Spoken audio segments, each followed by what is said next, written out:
বন্ধুরা, মুখোশ কিচেনে নতুন একটি রেসিপিতে আপনাদের সবাইকে স্বাগত জানাই।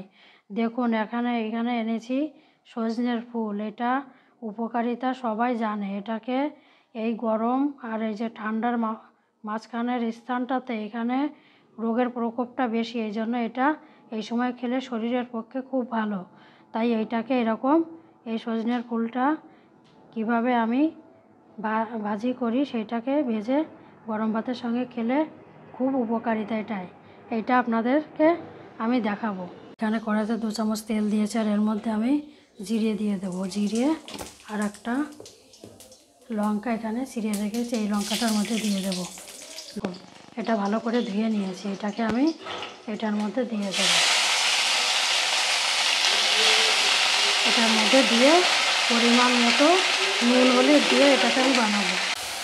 দেখুন বন্ধুরা, এটাতে পরিমাণ মতো নুন আর হলুদ দিয়েছি, দিয়ে এটাকে এরকম আঁচটা কম করে দিয়ে এটাকে এইভাবে ভাজতে হবে। ভাজলে তাহলে এটা নরম হয়ে যাবে, সিদ্ধ হয়ে যাবে আর ভাজিটা হয়ে যাবে। এইভাবে ঢাকা দিয়ে কিছুক্ষণ ঢাকা দিয়ে তাকে এইভাবে করতে হবে। দেখুন বন্ধুরা, ঢাকনাটি খুলেছে, এরকম একদম নরম হয়ে যায়। অনেকখানি দিলে এরকম অল্প হয়ে যায়। এটা এইভাবে মাঝে মাঝে ঢাকনা খুলে নেড়ে নেড়ে এটাকে ভাজতে হবে।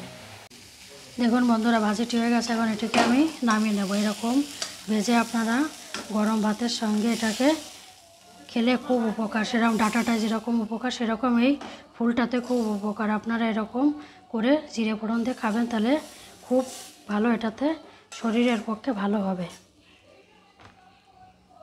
আর এরকম রান্নার ভিডিও পেতে মুখোশ কিচেন চ্যানেলটিকে আপনারা সাবস্ক্রাইব করবেন, লাইক করবেন আর কমেন্ট করে জানাবেন।